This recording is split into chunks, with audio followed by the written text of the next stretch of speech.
All this for us.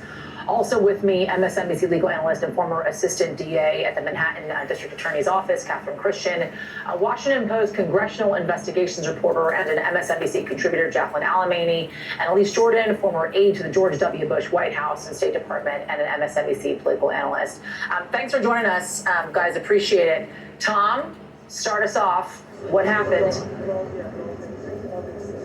Well, the quote from Judge Mary Ellen Noreika, "I can't accept or reject this plea agreement." After a multi-hour hearing today, the judge essentially saying, this agreement that you all have come up with, I have some legal problems with. I'm not going to accept it. I'm not going to tell you it's off the books. I want you to send me some more briefing. I want you to send me some more materials, and we'll get back here in court to see if we can get past our legal hurdles. Primarily, the hurdle is a pretrial diversion agreement, which under most circumstances, a judge never sees. It's something that is between the government and the defense, and it's something that's then signed off by probation, and it kind of moves totally outside of the court system. But because of the way the plea agreement was structured, on the tax charges in this case, it references that pretrial diversion agreement, and the pretrial diversion agreement apparently contains, we haven't seen it yet, it hasn't been docketed yet, a clause that invites the judge to determine, essentially act as a referee on fact-based questions, should federal prosecutors come forward and say, hey, Hunter Biden had all these things to live up to on this felony gun charge. He has violated X, Y, or Z, and now we want to charge him. And what the two sides agreed to is that before a determination was made, they would bring that to the judge. Federal prosecutors could say why they thought Hunter Biden would have broken that agreement, and the defense could have the opportunity to challenge it. And then based on that, there were several remedies. The judge says, we have separation of powers in this country, we have a constitution, and I'm concerned that you're asking me to be a gatekeeper as to whether or not federal prosecutors can file charges. And that's something that's outside of the Constitution. Now, prosecutors said, look, this is an agreement between us. We agree to it. So what difference does it make effectively? I'm paraphrasing. But still, the judge wants more information on that. Two other quick points I didn't have a chance to mention with you moments ago. The judge drilled deep on the facts of this case, the statement of facts that were agreed to, specifically as to when Hunter Biden was sober and what he knew in some of the tax filings, kind of going at him and saying, effectively, and his defense counsel agreeing that Hunter Biden made errors on his taxes, their phrase, errors, on his tax return filings after he was sober. And part of this case, we know from our previous reporting, is that they made some arguments, Hunter Biden's attorneys did, hey, this guy's filing taxes, but in a period of time where he was going through a serious addiction issue. So she was speaking a little bit to intent. And remember, we've talked about it all day, the possible sentences, likely no jail time, probation on the tax charges. That's not a guarantee. The judge has to sign off on that. So I think that's something long-term we want to watch. Near-term, it came to a point once that plea deal was not accepted or rejected that the president's son needed to enter a plea, and so he entered not guilty, and that's where we are, and we'll be right back here again, presumably, in the coming weeks or month. Okay, so draw on that for me a little bit, Tom, because you had a lot of nuggets in there, one of which was this new revelation that it's no longer off the table, that he may have to serve time. We don't necessarily know that. I mean, it seems as if at this point nothing is off the table because that plea deal has been torn up. Talk more about that. And then also the timing of this thing. As you say, we could be back here in weeks and months. Do we even know? Have we heard anything from the president's son's attorneys since everything is wrapped today? So it sounds like, based on the discussion as I was leaving the overflow courtroom to come and speak with you here, that they're going to expect this process to take place in the next couple of weeks to 30 days, that they'll brief effectively at that point, and then they'll come to some sort of conclusion. To your point, theoretically, the sides could say, we no longer have a deal, and so we'll proceed with trial, and there'll be motions and all sorts of other things that will occur as part of the normal trial process. It's entirely possible, and perhaps more likely, the two sides will come back to and say, Judge, we answered your concerns with respect to some of the language in these agreements, and we've come up with X new language, whatever they decide to choose. And at that point, then they could say, we'd like to come back before you, now that we've addressed these things, that you're okay with it, and at this point, we'll bring back in our client. He can have the opportunity to plead guilty again to a plea agreement that perhaps more satisfies the issues of the court and the procedures of court, known as Rule 11. Catherine, if you will, first time we're hearing from you today. Weigh in on what has taken place so far today with the breakdown of this plea deal. Now Hunter Biden pleading not guilty and having to revisit an agreement between both parties. Well, it was clear from the outset that Hunter Biden's attorneys and the prosecutors were on a completely different page about what this agreement meant. And that's very sloppy. And as a former prosecutor, I'll put this on the prosecutors, the Delaware U.S. Attorney's offices, that they would go to court, and usually these hearings are smooth sailing. Now, the judge is not a potted plant. A judge does not rubber stamp a plea. It is her job to make sure that the plea comports with the law and the facts, and that the defendant is pleading knowingly, voluntarily, and intelligently. And was during that questioning, a simple question, does this plea cover all other crimes? The defense says yes, the prosecution says no. How that happened, meaning they didn't know this before they went to court, is shocking. It was always curious to me. When a plea agreement was announced, I guess it was a month ago, the defense attorney said the investigation is over. The United States attorney, I believe, issued a press release and said the investigation is still ongoing. And I thought, well, there's clearly just a misunderstanding and that'll be cleared up by the time it happens. And clearly it wasn't. So the judge really did her job and drilled down. It was clear there was no meeting of the minds on both sides, and that just does not happen. When I've seen plea deals sort of fall apart, it's usually the defendant suddenly decides, I don't want to plea. I can't admit it. I have to say I've never seen this happen, and that it would be on such a high-profile case in such a public setting that this would happen is quite frankly shocking. But I think the judge did the right thing. They now have both sides time to get their acts together and come back to court, and either Hunter Biden will plead guilty or he won't. I guess, and I feel like this is what you're saying, I just don't understand, Catherine, why these conversations weren't had before they took place in court, and whose fault is that, right? I know you're saying this is maybe on the prosecution, but what about the defense as well, to understand the details of what they were agreeing to, and then also the judge's role in all of this and how that played out? Well, it's both sides. I sort of lean more on the prosecutor because they're the ones typically are leading this. They're the ones that made the plea offer. But when the defense attorney at that time a month ago said the investigation is over, he had to have read the press release that said it was ongoing.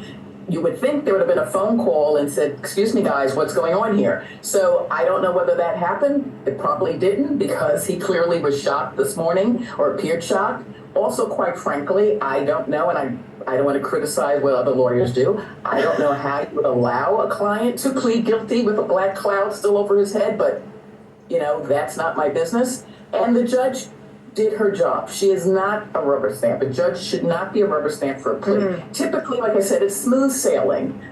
Everything, the defendant knowingly, intelligently, voluntarily pleads because the judge asks questions, everything, the facts and the law comport, and then it's over. And it was clear, because both sides were not on the same page, there was going to be issues here, and it should have been adjourned. So are you on the same page as Tom Winter, who said they may come back with an agreement in a couple weeks' time, in a couple months' time, that it's likely it could be heading in that direction? It's just going to take longer to get there. Is that how you're feeling as well? I agree, because I would think all the lawyers who are in the courtroom today on both sides should be embarrassed if they're not, and they want to make sure that this does not happen again. And they're going to do everything they can to make sure everything is run smoothly the next time they appear in court. Jackie, weigh in for me here. As you're speaking to your sources here and seeing how this thing has been playing out, how are folks reacting? What are they telling you? Yeah, it's certainly a confusing series of events that I think surprised not just the lawyers in the courtroom and Hunter Biden, but all of us onlookers as well. But it does appear to potentially give Republicans some air to a lot of the unsubstantiated claims that they've been making about this case.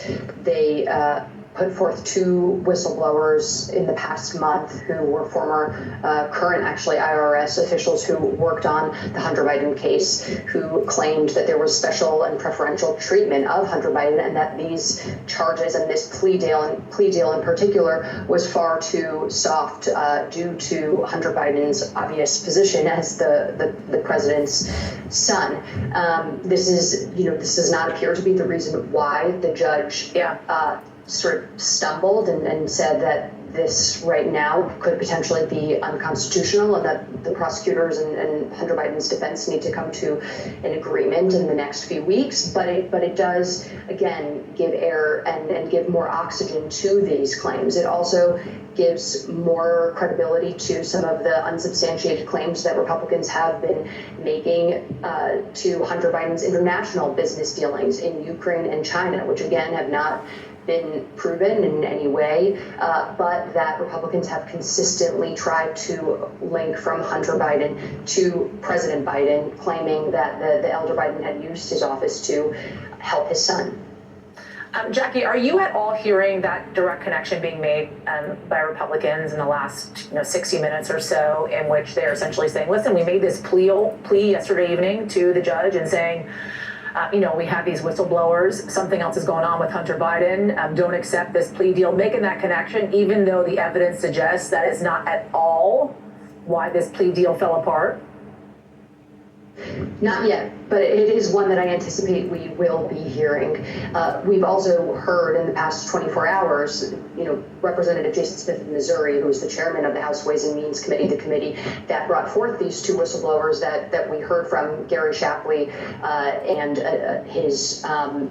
one of his supervisory agents and officials who worked on the tax case, who filed a brief in federal district court in Wilmington, Delaware, late last night to be considered by the judge to basically review all of this testimony that was put forth by these whistleblowers, and asked the judge to consider the testimony in deciding whether or not to approve the agreement. So I think there is certainly a lot of room for lawmakers to conflate all of the various threads that are at play here.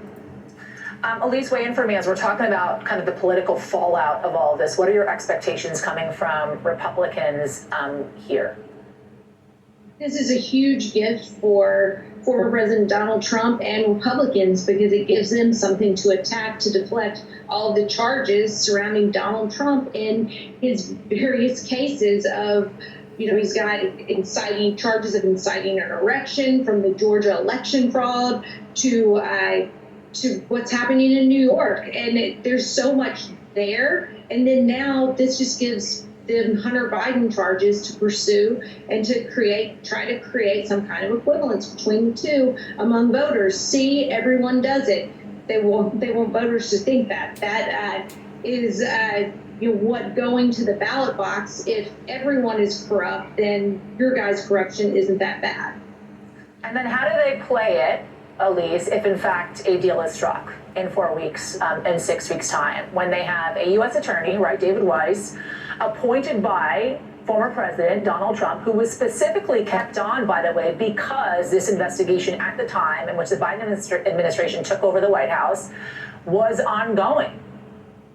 Yasmin, I think you're going to see a replay of what happened this last month after we thought that plea deal was struck. You're going to see it called a sweetheart deal. Whatever deal is struck, short of maybe prison, Republicans are going to pounce on it, because this is politics. At the same time, Hunter Biden has real legal problems. He is being used for political gain too. Jackie, weigh in for me, if you will, on David Weiss, right? He had agreed to testify in front of a Republican-held Congress in the fall, and he said, and I quote, "It is the most appropriate time for any testimony on these subjects after the matter is closed." Does that mean it's likely that testimony is going to get kicked down the road, considering where we are with this plea deal now no longer?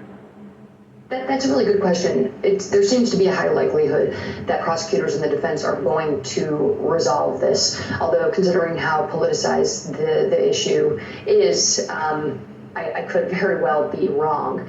But I do think that Justice Department officials think it's important for David Weiss, the U.S. Attorney for Delaware, who was appointed by Trump and led the 5-year investigation into Hunter Biden, to testify publicly and try to dispel some of the misperceptions, as Weiss has called it, about accusations of political meddling. Republicans, based on testimony from these two whistleblowers,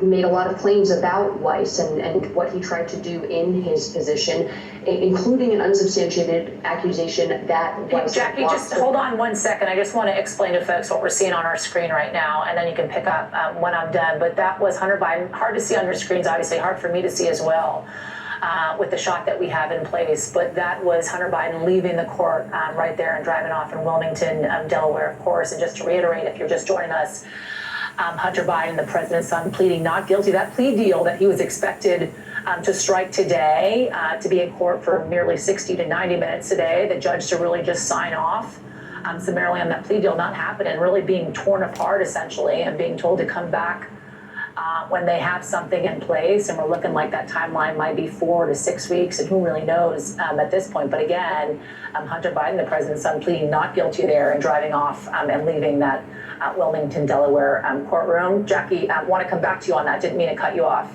Pick up where you left off. That's okay. Some riveting footage. But we, have basically, there is a desire from Justice Department officials to get Weiss out there, to try to sort of cut through some of these misperceptions that have come about as a result of testimony from these whistleblowers. For example, Gary Shapley, again, the former IRS official who did testify before Congress, claimed that Weiss had said that he had requested special counsel designation. Weiss said publicly in this letter that he sent to lawmakers earlier this month that he had not actually done that. So I think there's sort of a slew of, again, claims that the Justice Department disputes from these whistleblowers that Republicans have unearthed, who basically have been making this case that the Justice Department was giving political favoritism to Hunter Biden and trying to get out in front of them before they solidify in sort of public view. Alicia, I know you have to go, so thank you for joining us. Everybody else, if you would, stand by. Tom Winter, get some water. I know it's hot out there. Want to bring in NBC's Ali Vitale, who's standing by for us on Capitol Hill. And Ali, I know you've been kind of watching that reaction come in. We're hearing now from the House Speaker, Kevin McCarthy. What's he saying? Look, it sounds like the same message we've heard from Speaker McCarthy before, but of course it is now in a new light as this plea deal that we thought was going to be Hunter Biden pleading guilty has now fallen apart in the way that we thought that it was going to be. You mentioned he's left the courthouse now at this point. McCarthy's response went like this. Watch. Now there's an opportunity for when David Weiss said he wanted to prosecute on other jurisdictions, on other items. We can go back and see that.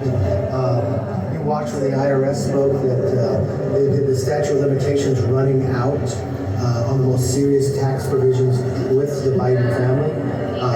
During that talk, they said the Biden family was willing to waive that. So I'd like to see the Biden family waive it and not worry about the statute of limitations and look at everything, just like every other American would have. There shouldn't be two justice systems in America. Hopefully today that's what's being done. And we've heard Speaker McCarthy and other Republicans make this point before, that they feel that this plea deal was a sweetheart deal in their words, and that it's an example of a two-tiered system of justice. This, of course, all comes against the backdrop of the former President Donald Trump on the cusp of what is likely to be another indictment from the DOJ. This is not the first time we've been here, stunningly enough. And so House Republicans do have this kind of a playbook for moments like this. I also think it's striking. We heard from the head of the Oversight Committee this morning, James Comer, who has been clear that the goal of his committee for this cycle, for this tenure of Congress, is to investigate Hunter Biden and through the lens of his father, Joe Biden. He reiterated that again this morning, saying in a press conference or in a gaggle with reporters that this was a goal of his, that he said, I'm investigating Joe Biden. He says, we've always investigated Joe Biden. He references that he knows the media calls it the Hunter Biden investigation, but in Comer's words, it's the Joe Biden investigation. So again, that says really the quiet part out loud. It's something that the White House has known from the moment that Republicans got the gavel here, that they were going to be in the crosshairs through the lens of the president's son. And this trial that we're seeing play out in Wilmington right now is really just yet another moment to give Republicans the chance to talk about their investigations into Hunter Biden. And now it seems they'll even continue to ramp up the pressure to speak with the prosecutor in this case, David Weiss, as well. Yeah, Ali Vitale for us. As always, my friend, thank you. And thank you to everybody for helping us break down all of the breaking news in the last hour or so. We're staying on top of this Hunter Biden case, everybody, as it's playing out. But we also have some more breaking news that's going to affect millions of American families. The Fed is making moves to cool inflation. How a rate hike today could affect your bottom line. We'll be right back. Try Tide Power Pods with 85% more Tide in every pod. Who needs that much more